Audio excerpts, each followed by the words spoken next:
Hi beauties, welcome back to my channel. It has been probably about a month since I made a video, so this was definitely overdue. And yeah, so it is Saturday, what is it, March 3rd, I believe, and I'm at home, as you can see by my background, my lovely background, just kind of hanging out. Pretty productive day. Went to the grocery store, came home. I just finished mopping and cleaning and doing weekend stuff and did a test this morning. So I'm still in school. I'm still in, let's see, winter quarter, and I have 2 weeks left in one class, in my physiology class, and then 3 weeks in my psychology and in my addiction studies class. So the quarter's winding down. The spring quarter, I can't talk, is going to be starting, I think it's like the 6th of April. It's like the first or second week of April. So I have about a week and a half off in between quarters. And yeah, then I'll be starting spring quarter. And I think I'm going to go summer as well for maybe take like a couple classes just to get those classes out of the way. And, that way I can graduate sooner. So other than that, I've been getting a lot of questions for people about Kevin's case because I usually come on and update you guys every so often. And like I said, I haven't been on here. So I just wanted to update you guys on his court situation. So as far as the Supreme Court stuff goes, nothing has changed in the last month. Honestly, like we haven't even really talked to the lawyer. His court date is March 20th, so we have, see, this Tuesday, it'll be 2 weeks from Tuesday. He'll actually be going back, well, he won't be in court, but his lawyer will be in the Supreme Court, the prosecutor will be there, and it's open to the public, so anybody can actually go and watch it. But he'll have his oral argument. Each side, I believe, has 20 minutes to give their side to the Supreme Court justices. There's 9 justices that'll be overseeing it. And pretty much the prosecutor is the reason that we're there. So it's the opportunity for us to show why there was a change in the law and why he should be resentenced, like the appellate court decided. And it's the prosecutor's chance to show the Supreme Court justices why there wasn't a change in the law, why he shouldn't be resentenced. So, you know what I mean? So that's like their opportunity to like show both sides. This prosecutor it's the same prosecutor, this woman, every case, juvenile cases, in the past that are dealing with brain science, and then Kevin's case, she's the one that they choose to go to court, and she gives the same argument. I watched all of them in the Supreme Court. She gives the same argument in every one of these cases, and every one of them they end up losing, which is awesome for us. So I'm very interested to see if she's going to go with the same argument or if they don't really have anything to go off of. So yeah, I don't think she really has a chance as far as getting his resentencing like overturned. It's still nerve-wracking though, you know what I mean? Because it's not a solid decision set in stone. The Supreme Court trumps any other court. So if those judges did have a majority ruling to overturn the appellate court's decision, they could potentially not resentence Kevin, which would affect all of these hundreds of other people in Washington who would be affected by this. So that's nerve-wracking, not knowing, just waiting and like wondering. And on the 20th, we're not going to find out a decision on that day. And they actually it's an accelerated review, thankfully. So they have up to 90 days to make a decision, the judges do. It could be sooner than that. It could be like a week after the hearing. It could be a month after the hearing. It could be 3 months after the hearing. So we know by June 20th, that'll be the latest that they'll have to make a decision. And at that point, then we'll know if he's getting resentenced or if he's not going to be resentenced. But either way, I'm happy because we're not going to be like not knowing, what's going on. And that's the biggest thing for me, the biggest issue that I have. And obviously he's had for years is not, not knowing what's going to happen. But I think it just makes time go by a lot slower when you don't know what the situation is. You don't know if he's going to be resentenced or not resentenced, if he's going to have to do another 11 years and I think 10 months on his sentence, or if he's going to be able to be out in a year or two. So there's just all those kind of questions that come into play with his court case. So there's that. And yeah, it's just, I've just been staying busy with work. We actually had one of our counselors quit. So there's 2 of us and my boss. So there's a lot more work than there was about a month ago. So super busy with work. It's been really cold here in Washington still. Today it got up to like 48 degrees. Woohoo! I know. I hate it. I hate it. I love Washington. I love the rain. I don't mind the rain, but it's the cold weather that totally gets to me. So I don't know. I think in the wintertime, like my mind races and I'm like, I just want to move somewhere warm. Like I don't want to be here any longer. But then I just moved here to Seattle, like right before New Year's. So of course I don't want to like leave my job and I don't want to leave where I'm at because I like my apartment. I like my job.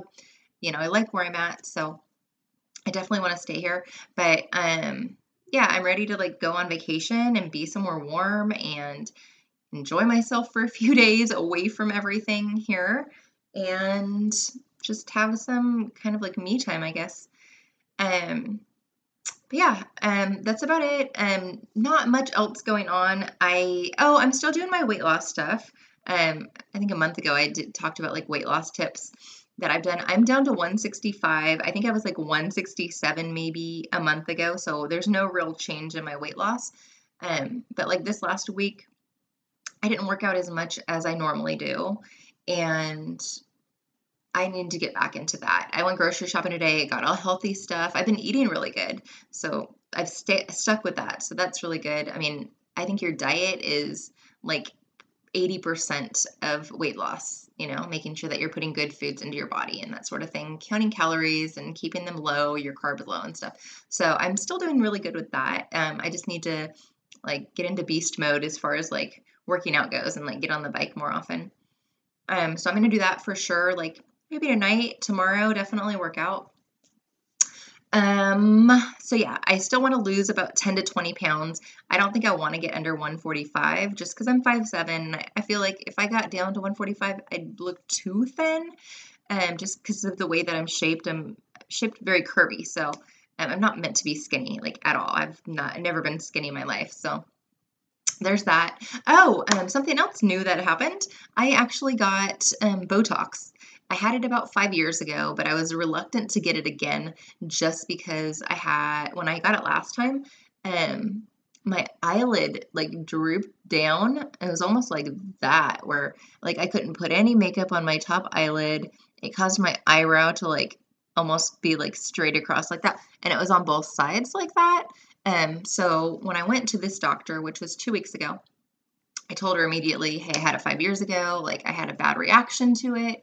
The doctor might have put too much in. And she kind of gave me some advice. And she said, oh, like last time she just did your forehead. This time we're going to do it in between because in order to get the lines off your forehead, which you guys can tell, like I used to have such like strong lines, like very vivid lines right there. And my forehead is so smooth now. Like this doctor did a really good job at doing that. So she gave me a couple of shots in between the eyes right there. And then she did, of course, like on the forehead part, because that was my main concern. And so like day 5, it looks, day 4, it looks great. Day 5, I wake up and all of a sudden I notice like my eyebrows, like they did the same thing where it started getting low, it started drooping down. And I tried to put eyeliner on one day and I couldn't do it. Like it's like my eyelid is hooded and it just like sags down.